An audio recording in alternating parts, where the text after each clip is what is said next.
एक रात गांव के किनारे बने पुराने कब्रिस्तान में अजीब सन्नाटा पसरा हुआ था। लोग मानते थे कि वहां भटकती आत्माएं हैं, इसलिए अंधेरा होते ही कोई उस रास्ते से नहीं गुजरता था। लेकिन उसी गांव का एक युवक अर्जुन अपने दोस्त को ढूंढते ढूंढते डर के बावजूद वहां पहुंच गया। उसका दोस्त शाम से गायब था और चिंता उसे उस जगह तक खींच लाई थी।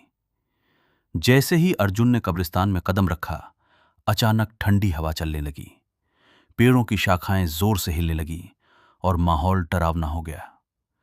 उसका दिल तेज धड़कने लगा, लेकिन उसने हिम्मत नहीं हारी और अपने दोस्त का नाम पुकारते हुए आगे बढ़ता रहा।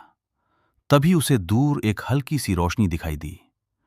डरते डरते वो उस रोशनी की ओर बढ़ा और जैसे ही करीब पहुंचा, उसने देखा कि एक कब्र के पास सफेद धुएं के बीच एक दिव्य आकृति खड़ी है। जटाओं वाले, भस्म से ढके, हाथ में त्रिशूल लिए हुए वो कोई और नहीं बल्कि स्वयं भगवान शिव थे।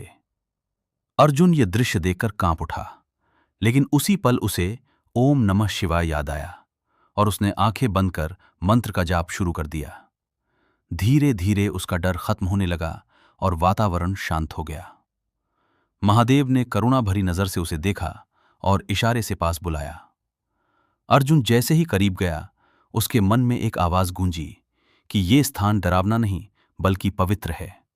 यहां वर्षों पहले एक शिवलिंग था जिसे लोग भूल चुके हैं, और इसी कारण ये जगह कब्रिस्तान समझी जाने लगी। महादेव इस स्थान की रक्षा कर रहे थे और चाहते थे कि सच्चाई सामने आए।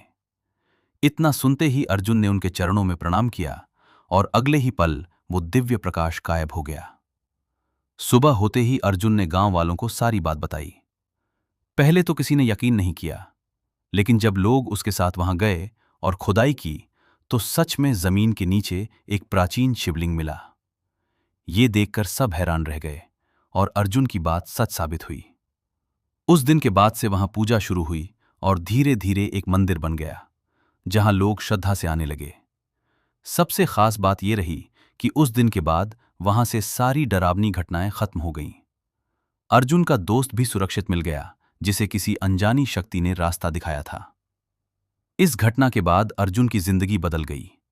उसने समझ लिया कि सच्ची भक्ति और विश्वास से हर डर खत्म हो सकता है, और जहां महादेव का वास होता है वहां सिर्फ शांति और शक्ति होती है। तो अगर आपको ये कहानी पसंद आई हो तो वीडियो को लाइक जरूर करें, चैनल को सब्सक्राइब करें और ऐसी ही भक्ति से भरी कहानियों के लिए हमारे साथ जुड़े रहें।